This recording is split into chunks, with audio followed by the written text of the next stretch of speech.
आदाब, prime time में आपका इस्तकबाल है। आप देख रहे हैं इस मौजू पर खास आज जो बहस होगी वो इस मामले पर होनी है कि सुप्रीम कोर्ट का जो फैसला आया है, शाहीन बाग में जिस तरह का एहतजाज हो रहा था, 101 दिनों का एहतजाज चला और सुप्रीम कोर्ट में यह मामला पहुंचा। सुप्रीम कोर्ट ने इस बारे में साफ तौर से कहा है कि किसी भी अवामी मकाम को या किसी भी सड़क को लंबे अरसे के लिए या एक लंबे मुद्दत के लिए घेरा नहीं जा सकता या उस पर कब्जा नहीं किया जा सकता। क्योंकि जिस तरह से एहतजाज का हक है उसी तरह से सड़कों पर चलने का भी हक है। इन दोनों हुकूक के बीच तवाजुन कायम करना बेहद जरूरी है। तो अदालत उज़्मा का ये फैसला किस तनाजुर में इसे देखा जाए और इससे क्या एक सबक, क्या एक पैगाम मिल रहा है, इस तरह के तमाम एहतजाज के लिए इस पर कई तरह के रद्दअमल सामने आ रहे हैं। सुप्रीम कोर्ट ने साफ तौर से कहा है कि अवामी मीटिंगों पर रोक नहीं लगाई जा सकती, लेकिन अवामी मीटिंगें नामजद इलाकों में ही होनी चाहिए। शाहीन बाग जैसे मुजाहरे नाकाबिल कबूल है, सुप्रीम कोर्ट का ये रिमार्क था। ऐसे हालात में सुप्रीम कोर्ट का कहना था कि अफसरान जो है वो कार्रवाई भी कर सकते हैं। हाँ, किस तरह की कार्रवाई करना है इसके बारे में अफसरान को जरूर सोचना चाहिए कि कार्रवाई किस तरह की जा सकती है। इंतजामिया के ऊपर ये फर्ज है, इंतजामिया के लिए जरूरी है कि वो कहीं भी अगर सड़क जाम जैसे हालात हैं तो उसे वो खाली कराए।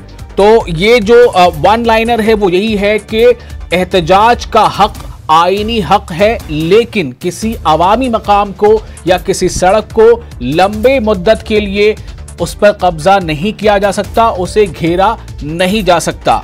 एहतजाज के हक और अवाम के सड़कों पर चलने फिरने के यानी आमद-ओ-रफ्त के हक में तवाज़ुन बिठाना जरूरी है। इसी खास मौजू पर गुफ्तगू करने के लिए हमारे साथ कुछ खास मेहमान भी जुड़ रहे हैं और लेकिन सबसे पहले आपको हम ये बताएंगे कि जब ये फैसला सुप्रीम कोर्ट का आया तो जो अर्जी गुजार हैं उनका इस फैसले पर क्या रिएक्शन था, यानी कि जो पिटिशनर थी उन्होंने इस पर क्या कहा है, ये बयान हम आपको सुनाएंगे। अर्जी गुजार अमित साहनी ने सुप्रीम कोर्ट के फैसले का खैर मकदम किया है। उन्होंने कहा है कि अदालत का फैसला मील का पत्थर साबित होगा। तो क्या वो ऐसे किसी भी तरह के एहतजाज या किसी भी तरह के मुजाहरे को जिससे जो अवाम का ये जो हक है, जो सुप्रीम कोर्ट ने अपने रिमार्क में कहा है कि अब किसी भी सड़क पर या मकामी अवामी मकाम पर आमद-ओ-रफ्त का जो हक है उसे बहुत ज़्यादा दिनों तक रोका नहीं जा सकता है। अर्जी गुजार का कहना क्या था, ये सुनते हैं पहले। सीएए और एनआरसी के विरोध में शाहीन बाग रोड ब्लॉकेज मामले पर जो मैंने सुप्रीम कोर्ट में याचिका डाली थी उस पर आज सुप्रीम कोर्ट ने अपना फैसला दे दिया है। सबसे पहले मैंने हाई कोर्ट में रिट पिटीशन दायर की, उसमें कहा कि शाहीन बाग रोड ब्लॉकेज को हटाया जाना चाहिए। हाई कोर्ट ने कहा कि पुलिस प्रशासन अपना काम करे लॉ एंड ऑर्डर को देखते हुए और लार्जर पब्लिक इंटरेस्ट को देखते हुए। 35 दिन के बाद मैंने सुप्रीम कोर्ट में याचिका डाली कि इस पूरे मसले को लेकर के लोगों को असुविधा हो रही है और लोगों को ऐसी परेशानी नहीं होनी चाहिए। कॉन्स्टिट्यूशनल राइट्स को एक्सरसाइज करते हुए लोग बाकी लोगों के अधिकारों का हनन नहीं कर सकते। तो माननीय सुप्रीम कोर्ट ने कहा है कि पब्लिक रोड को ब्लॉक नहीं किया जा सकता, प्रदर्शन के नाम पर दूसरे लोगों को परेशानी नहीं पहुंचाई जा सकती। माननीय सुप्रीम कोर्ट ने यह भी कहा है कि प्रशासन अपने रवैये में ढीला रहा है और प्रशासन को त्वरित कार्रवाई करनी चाहिए थी और इस तरह धरना प्रदर्शन की इजाज़त नहीं दी जानी चाहिए और पब्लिक रोड को किसी सूरत में ब्लॉक नहीं किया जा सकता।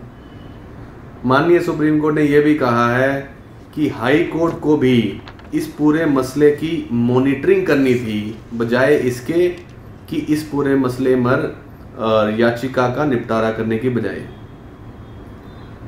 इतने दिन बीत जाने के बाद भी सुप्रीम कोर्ट ने खेद जताया है कि धरना प्रदर्शन चलता रहा और प्रशासन किसी भी सूरत में कोर्ट ऑर्डर्स के पीछे नहीं छुप सकता।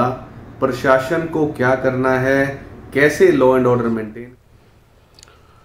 तो ये अर्जी गुजार को आप सुन रहे थे। सुप्रीम कोर्ट ने अपने फैसले में यही कहा है कि किसी भी अवामी मकाम को यानी अवामी मकामात को या किसी सड़क को लंबे अरसे के लिए उससे घेरा नहीं जा सकता, उस पर कब्जा नहीं किया जा सकता, क्योंकि जो राइट टू फ्रीडम है यानी कि सड़क से आमदोरफ्त का जो मामला है, सड़क पर आमदोरफ्त हो या आवाजाही हो, ये भी एक हक है और इन दोनों हुकूक के बीच तवाज़ुन कायम करना ज़रूरी है।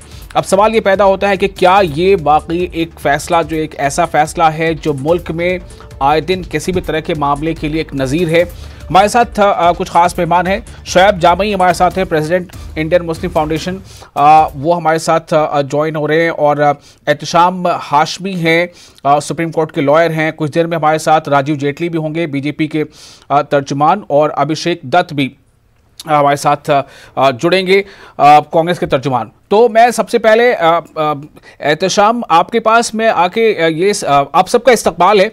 राजीव जी जुड़ चुके हैं। राजीव जी आपका भी इस्तकबाल है। मैं एहतशाम ये जानना चाहूँगा कि जो सुप्रीम कोर्ट का ये जो फैसला है ये सही है कि वो जो एहतजाजी मुजाहरा था शाहीन बाग दिल्ली का वो तो कब का ख़त्म हो गया, लेकिन ये जो फैसला आया है इसे किस तनाजुर में देखा जाए, कैसे इसकी वजाहत आप करेंगे?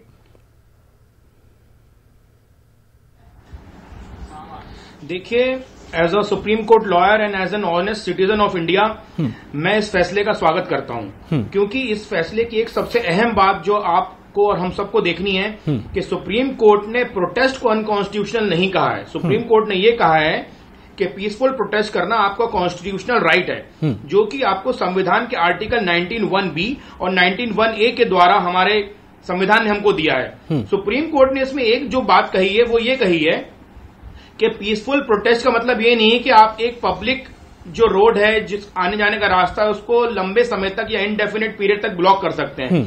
तो मैं भी इस चीज का फेवर करता हूं कि अगर हम कोई किसी बात के लिए प्रोटेस्ट कर रहे हैं, अपना एहतजाज दर्ज करा रहे हैं, उसमें आम नागरिकों को परेशानी उससे नहीं होनी चाहिए। लेकिन इसकी और दूसरा पहलू अगर आप देखें तो हिंदुस्तान में प्रोटेस्ट करने के लिए कहीं कोई जगह सरकार ने तो बनाई नहीं हुई है, तो जनता प्रोटेस्ट कहां करेगी? जहां जो रहता है वो वहीं प्रोटेस्ट करता है। और हमारे हिंदुस्तान के जो मुल्क है हमारा हिंदुस्तान, यहाँ पे आजादी हमको प्रोटेस्ट करके मिली है। तो अंग्रेज भी अगर इस तरह के रिस्ट्रिक्शन लगाते कि प्रोटेस्ट करना यहाँ पे अलाउड नहीं है या परमिसिबल नहीं है, तो आजादी कैसे मिलती? तो अगर हमें अपने हक की लड़ाई लड़नी है तो हमें संविधान के दायरे में रहते हुए आर्टिकल 19(1)(b) जिसकी मैंने आपको बात बताई, उसके तहत आपको पीसफुल प्रोटेस्ट करने का राइट है, फंडामेंटल राइट है आपको, जो कि आपको संविधान देता है। सुप्रीम कोर्ट ने जो जजमेंट दिया है उसमें प्रोटेस्ट को अनकॉन्स्टिट्यूशनल नहीं कहा गया है, न ही उसमें यह कहा गया है कि जो सीए का जो एक्ट था इसके खिलाफ जो प्रोटेस्ट चल रहा था ये अनकॉन्स्टिट्यूशनल है। सुप्रीम कोर्ट ने सिर्फ ये कहा है कि जिस तरीके से रोड ब्लॉक करके रखी गई थी काफी लंबे समय से, वो गैर कानूनी है। उसमें पुलिस को राइट है कि वो जो भी वहां पे लोग बैठे हुए तो उनको हटाने का पुलिस को राइट है। लेकिन प्रोटेस्ट करने का जहां तक सवाल है, उस बात पे सुप्रीम कोर्ट ने बोला है कि पीसफुल प्रोटेस्ट करना फंडामेंटल राइट है, जो कि किसी से भी छीना नहीं जा सकता। प्रोटेस्ट करने का राइट है, फंडामेंटल राइट है, किसी से छीना नहीं जा सकता, एहतशाम कह रहे हैं। और सुप्रीम कोर्ट ने अपने फैसले में कहा भी है कि जो आमदोरफ्त का जो हक है लोगों का, उसे भी लंबे वक्त के लिए हम उस हक को, उसकी हक तलफी नहीं होनी चाहिए। इस बारे में शोएब जामई हमारे साथ मौजूद है, उनसे हम सवाल करेंगे। शोएब, क्या इस फैसले के बाद कुछ ऐसा लग रहा है कि जो कुछ हुआ वो गलत हो गया?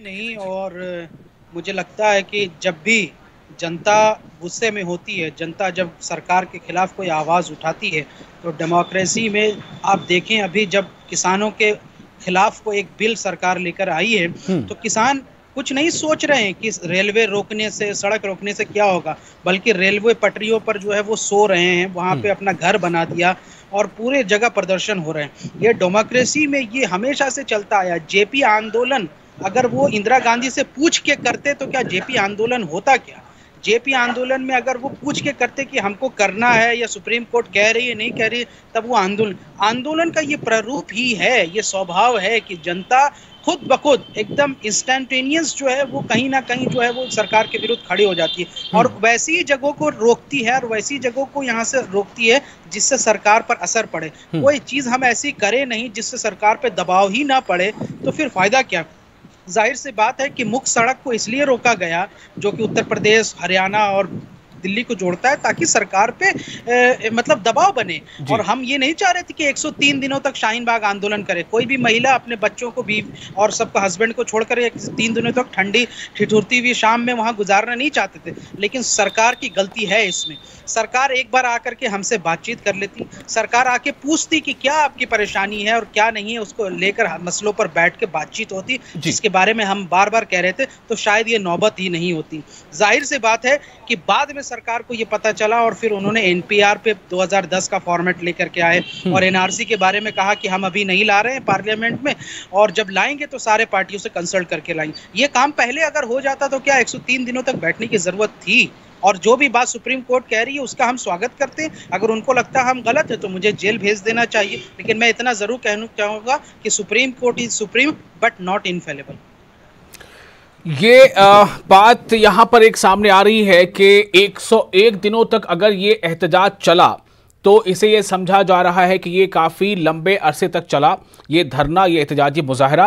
लेकिन जैसा शोएब कह रहे हैं कि क्या जो लोग मुजाहरा कर रहे थे वो इस मुल्क के शहरी नहीं थे? अगर वो मुल्क के शहरी थे और इस मुल्क के निज़ाम पर, इस मुल्क के सरकार पर उनका भी उतना ही हक है, तो फिर सरकार का कोई रिप्रेजेंटेटिव उनसे बात करने के लिए क्यों नहीं आया? ये एक सवाल है। यहाँ पर राजीव जेटली हमारे साथ मौजूद हैं। राजीव, मैं आपके पास भी आ रहा हूँ और मैं आपको बताया कि तर्जुमान है राजीव बीजेपी के। राजीव, आपको मेरी आवाज मिल पा रही है क्या?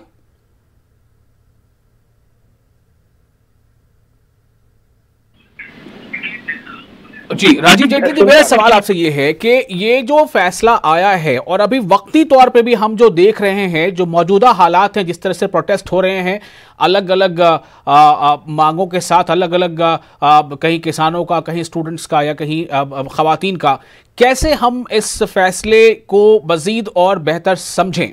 राजीव देखिए, पहले तो मैं इस बारे में नहीं जानना चाहता कि सरकार ने किस तरीके की गुफ्तगू की, वो क्या मांग थी, किस मांग के ऊपर किसको आना चाहिए था। इंटरलोकेटर वहां पर सुप्रीम कोर्ट द्वारा आए भी थे, उन्होंने चर्चा भी करी थी, लेकिन वो विफल रहे थे। साथ में जो लोग प्रोटेस्ट कर रहे थे वहाँ, आप देखिए वो ये खुद ही बता रहे हैं कि हमने उत्तर प्रदेश जाने के रास्ते को रोकना था, हमने दिल्ली को रोकना था।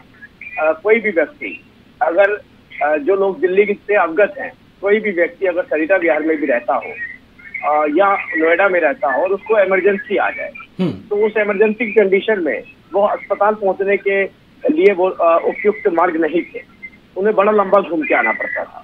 कितने लोगों की मृत्यु हुई इसके बीच में। अनजस्टिफाइड डिमांड के लिए अगर आप एक सड़क को रोक करके बैठ जाए, मैं आज इस बारे में नहीं जानना चाहता कि वो बैठे, क्यों बैठे, क्या मांग थी, क्या नहीं थी। आपकी चर्चा इस बात को लेकर है कि सुप्रीम कोर्ट ने कहा कि राइट टू प्रोटेस्ट आपका ये अधिकार तो है ही है। आपके लिए जगह निर्धारित की गई है कहाँ आप प्रोटेस्ट कर सकते हैं।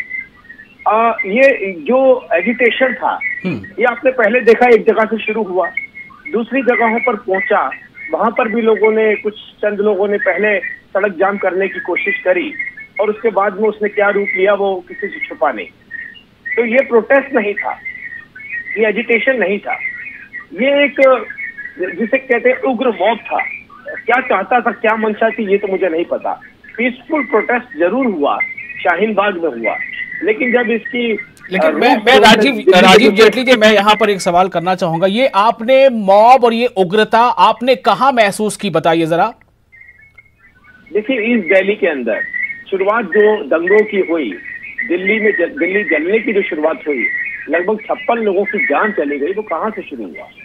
वो ईस्ट दिल्ली के अंदर जहां पर सड़क को जाम किया गया, वहां पर भी शाहीन बाग बनाने की कोशिश की गई और जब पुलिस ने उठाने की कोशिश की तो पुलिस को पत्थर खाने पड़े। वहां पर आपने देखा डीसीपी रैंक के ऑफिसर, एसीपी रैंक के ऑफिसर के ऊपर अटैक किया गया, उनकी जान जाते जाते बची। तो क्या, कौन सा प्रोटेस्ट था ये, क्या था इसका आधार? और उसके बाद जो हुआ वो किसी से छुपा नहीं है। तो आप ये बताइए, जो चर्चा हो रही है कि आप प्रोटेस्ट करना चाहते हैं, प्रोटेस्ट करने के लिए सभी राजनीतिक पार्टियों के लिए एक जगह निर्धारित है। आप वहां पर प्रोटेस्ट कर सकते हैं जहां पूरा मीडिया भी आपको अटेंशन देता है और मीडिया की प्रॉपर व्यवस्था होती है वहां पर। जो भी करना चाहते हैं आप। शोएब, मैं फिर से एक बार आपके पास आ रहा हूँ। जी शोएब कुछ कहना चाह रहे हैं, जरा काउंटर बाइट लेता हूँ उनसे, स्टेटमेंट लेता हूँ कि उनका क्या जवाब है इस बारे में जो राजीव जेटली जी कह रहे हैं। जी शोएब। पहली बात तो ये है कि ये बार बार शाहीन बाग आंदोलन को दिल्ली दंगों से जोड़ते हैं, जो कि अपने आप में बिल्कुल गलत है, क्योंकि दिल्ली दंगे तब हुए जब बीजेपी की करारी हार हो गई दिल्ली विधानसभा के चुनाव में। जो बीजेपी ये उम्मीद कर रही थी कि शाहीन बाग को निशाना बना करके हम चुनाव जीत लेंगे, जब दिल्ली की जनता ने उनको नकार दिया, उसके बाद जब उन्होंने यहाँ से दंगे की प्लानिंग की। और मैं ये कह रहा हूँ कि जब तक कपिल मिश्रा ने वो आकर बयान नहीं दिया था कि अगले 3 दिनों में नहीं खाली हुआ तो हम अपने हाथ में ले लेंगे, ये ट्रंप के दौरान ही हुआ, ट्रंप जब कर रहे थे। तो क्या कपिल मिश्रा के बयान के 2 घंटे के बाद चांद बाग में दंगाइयों ने मस्जिद को जलाना शुरू नहीं कर दिया था?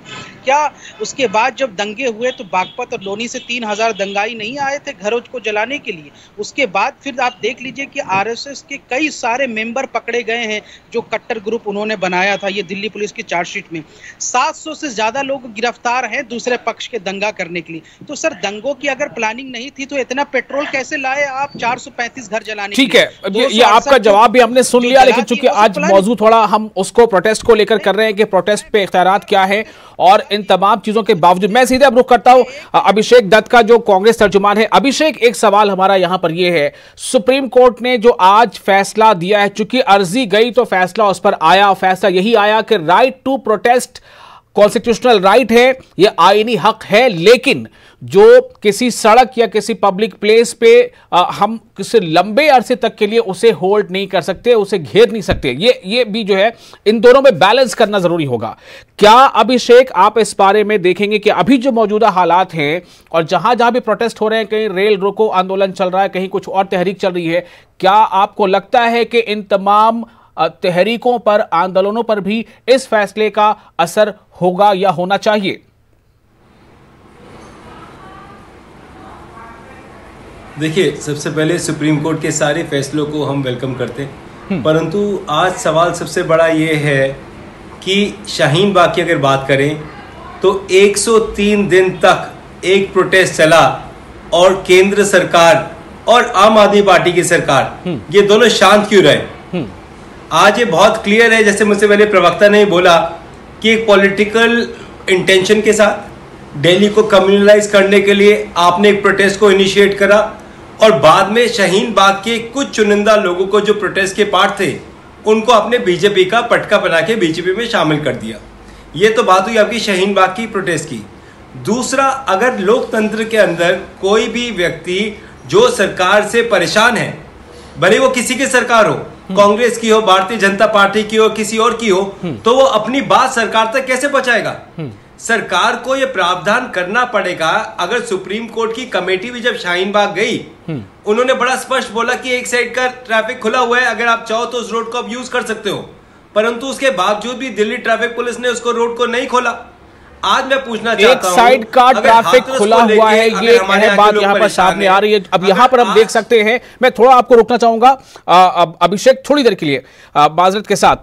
एहतशाम, क्या इस बात से इसका कोई कोरिलेशन है कि एक साइड की सड़क खुली हुई है, आप उसे चाहो तो आमद-ओ-रफ्त के लिए इस्तेमाल कर सकते हो, तो सुप्रीम कोर्ट के फैसले में ये जो बात है कि राइट टू प्रोटेस्ट और राइट टू जो फोर एंड गो है, उसके लिए हमें उसके बीच एक तवाजुन बनाना पड़ेगा, बैलेंस बनाना, क्या यहां पर ये चीजें रिलेट कर रही हैं?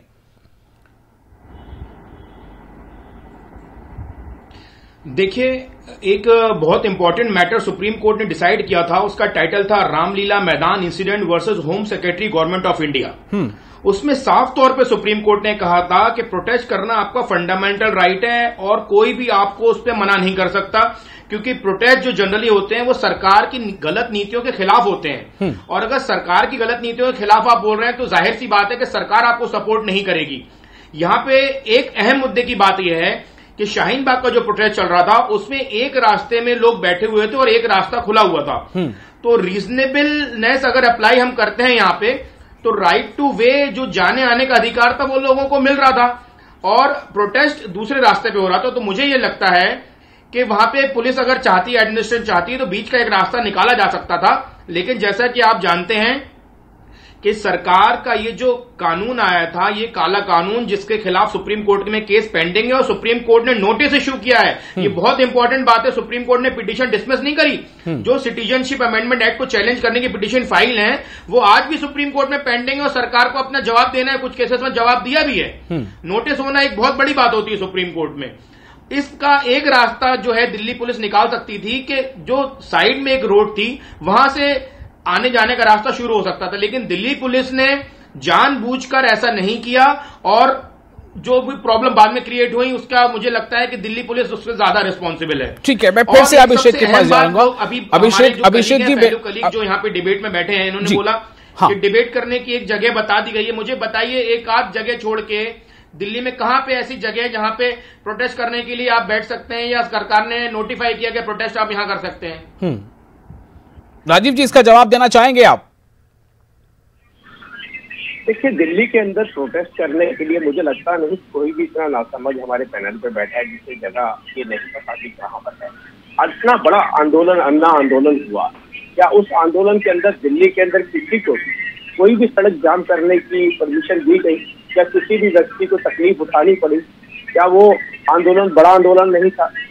जब आप सोच लेते हैं कि मैं अपनी बात को रखना भी चाहता हूँ लेकिन मेरी वजहों से किसी को तकलीफ ना हो, तो आपको पता है जंतर मंतर एक बेहतर जगह है आपके प्रोटेस्ट करने के लिए। बार सुप्रीम कोर्ट ने भी इस बात को रखा था कि अगर आपको प्रदर्शन करना है तो सड़क को खोलिए, तो प्रदर्शन करने के लिए जगह निर्धारित के लिए जगह बताई गई। बार बार इस बात को रखा गया आप रामलीला मैदान में प्रदर्शन कर सकते हैं, लेकिन आपकी जो इंटेंशन थी वो इंटेंशन प्रदर्शन से ज्यादा इस बात को लेकर की कि हम 3 जो राज्य हैं उन राज्यों को की कनेक्टिविटी को। लेकिन राजीव जी, मैं इसी पे एक सवाल यहाँ पे उठाना चाहूंगा। राजीव जी, देखिए अभी कोई भी ऐसा कहीं कोई प्रोटेस्ट होता है या कहीं लंबा धरना, आपको याद होगा ना, आपने अन्ना आंदोलन का एग्जाम्पल दिया, क्या उस आंदोलन में सरकार की तरफ से मीडिएटर्स नहीं गए थे बातचीत करने के लिए?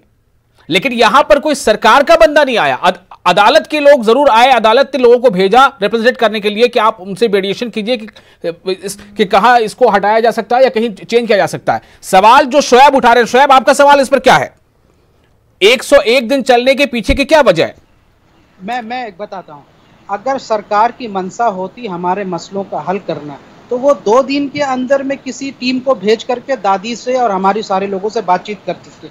क्योंकि मैंने खुद केंद्रीय मंत्री श्री रविशंकर प्रसाद जी से 2 बार इस मुद्दे पे बात की और हमने गुजारिश की कि सर आप भेजिए फौरन, वहाँ पे इतने लोगों को यहाँ लाना मुश्किल नहीं है। और चूंकि वो रॉ ऑर्गेनिक एक प्रोटेस्ट है तो हमने कोई अभी वहाँ पे एक समिति नहीं बनाई है क्योंकि बहुत अचानक से शुरू हुआ था। लेकिन सरकार को लग रहा था कि दिल्ली विधानसभा चुनाव में हमको फायदा होगा जितने दिन तक शाहीन बाग का आंदोलन चलता रहेगा। बार बार बीजेपी शाहीन बाग को अपने चुनाव में लेकर आना, इसी वजह से बीजेपी ने जानबूझकर वहां कोई यहाँ से चीज नहीं दिखाई कि पुलिस के जरिए से मसला हल करें या फिर यहाँ से कुछ लोगों को भेज करके बातचीत करें। लेकिन बाद में बीजेपी को खुद मुंह की खानी पड़ी और उनको फिर दिल्ली में सुपड़ा साफी हो गया। ठीक है, आगे बढ़ते हैं। अभिषेक दत्त, आप अपनी बात पूरी करें। मेरा सवाल यह भी था कि क्या आज के इस फैसले से अभी जो मौजूदा कई जगहों पे प्रोटेस्ट हो रहे हैं किसानों के या दूसरे सेक्शन ऑफ सोसाइटी के, क्या उन पर इसका असर पड़ना चाहिए, पड़ेगा? कहीं रेल रोको चाहिए चल रहा, कहीं कुछ और? देखिए, मैं वही बात अपनी कंप्लीट कर रहा था। अगर आज दिल्ली के अंदर मेट्रो का काम चलता है और उसके साथ साथ ट्रैफिक चलता है, क्या ट्रैफिक पुलिस वो मैनेज नहीं करती? आज आश्रम चौक पे बहुत बड़ा कंस्ट्रक्शन का काम चल रहा है, क्या वहां ट्रैफिक पुलिस ट्रैफिक मैनेज नहीं करती? कहीं ना कहीं इस सुप्रीम कोर्ट के आदेश के साथ विपक्ष की आवाज को दबाने पे काम करा जा रहा है। अगर आज कोई सांसद हाथरस जाना चाहता है तो उसको रोका जाता है। अगर दिल्ली के अंदर सफाई कर्मचारी अपने हक की लड़ाई लड़ते हैं तो उन पे एफआईआर करी जाती है। क्या यह सरकार यह नहीं समझती? मुझे बड़ी खुशी है कि भारतीय जनता पार्टी के प्रवक्ता ने अन्ना आंदोलन की बात करी। देखिए, दोनों सरकारों की सोच का फर्क है। यूपीए के समय जब अन्ना आंदोलन हुआ, जब दिल्ली के अंदर आंदोलन शुरू हुआ, तो उनको जगह भी दी गई, सरकार के नुमाइंदे उनसे मिलने भी गए और कभी भी जनता की आवाज को दबाने की कोशिश नहीं की। आज मुझे डर इस बात का है कि कोई भी व्यक्ति सरकार के अगेंस्ट में जब आवाज उठाएगा, उस समय पे इस ऑर्डर का फायदा उठा के कहीं ना कहीं ये विपक्ष की भी और वो लोग जो परेशान हैं उनकी आवाज को भी दबाने का काम करेंगे। मैं एक छोटा सा उदाहरण आपको दिल्ली यूनिवर्सिटी का देना चाहता हूं। मैं दिल्ली यूनिवर्सिटी पॉलिटिक्स से निकला हुआ हूं, स्टूडेंट हूं। दिल्ली यूनिवर्सिटी में दीवारों के पोस्टर्स में लेके बहुत बड़ा चिंतन किया गया। तो यूनिवर्सिटी ने एक वॉल को डेडिकेट कर दिया एज वॉल ऑफ डेमोक्रेसी, जाके कोई भी स्टूडेंट यूनियन के लोग जाके अपनी आवाज को रख सकते हैं और अपने पोस्टर्स को लगा सकते हैं। मैं पूछना चाहता हूं हमारे भारतीय जनता पार्टी के प्रवक्ता से, दिल्ली के अंदर अगर 14 जिले हैं या 15 जिले किसी स्टेट में, क्या आप वहां डेडिकेटेड प्रोटेस्ट करने के लिए जगह ईयरमार्क करेंगे? क्या आप कभी नहीं करेंगे। यहां तक कि जंतर मंतर के अंदर तक आपने धरने करने बंद करा दिए। अगर कोई व्यक्ति परेशान है सरकार के खिलाफ में तो अपनी आवाज कहां रखेगा? ऑनलाइन करता है तो वहां आप उनपे केस बनाते हैं, वो रोड पे निकलता है तो वहां आप उनके केस बनाते हैं। ये तो तानाशाही का आपने हुकूमत शुरू कर दी है देश के अंदर। ठीक है, मैं इस पर एक आखिरी जवाब लेता हूं राजीव जेटली जी से। क्या राजीव जेटली जी, एक सवाल बड़ा अच्छा आया जो आपने भी इसकी तरफ इशारा किया था कि क्या हर जिले में एक, जिले की बात कर रहा हूं मैं, जिले के अंदर भी फर्दर किसी ब्लॉक या उसकी बात नहीं कर रहा हूं, हर जिले में क्या एक बड़ा प्रोटेस्ट का एक कोई जगह होनी चाहिए? और क्या दिल्ली में ऐसे प्रोटेस्ट के लिए 14 या 15 जगह हैं? देखिए, पहले तो मैं आपको एक बात बता दूं, हम भूल नहीं सकते उस रात को जिस रात महिलाओं और बच्चों के ऊपर लाठियां भांजी गई। बाबा रामदेव का आंदोलन हो रहा था और ये बता रहे हैं कि हमारी राजीव जी, मेरे पास वक्त कम है, प्लीज थोड़ा सा इसको अगर आप कंक्लूड कर देंगे तो मेहरबानी होगी, जो मैंने सवाल किया है। हाँ, मैं आपको ये बोलना चाहता हूँ कि हर जिले में ऐसी व्यवस्था होनी चाहिए। नहीं करा, केरोसिन के साथ जलाया, क्या आप वो रात भूल सकते हैं? बस प्लीज, क्या बात की कमी है राजीव जेटली जी, और जो लोग मिलने चाहते हैं उन पे तो आप धाराएं लगा देते हैं। ये राजीव जेटली ने ये बात मानी है कि हर जिले में, या बल्कि उसके और ज्यादा हम अगर हिस्सों में बांटे तो वहां ऐसी जगह होनी चाहिए। ऐसा ना हो कि दिल्ली का मतलब कि 15-16 जिले हो तो बस एक या कोई 2 जगह हो। बहुत बहुत शुक्रिया आप तमाम लोगों का इस खास मौजू पर अपनी राय का इजहार करने के लिए, और हमारे नाज़रीन का भी शुक्रिया जो हमारे साथ बने रहे। मुझे दीजिए इजाजत, आदाब।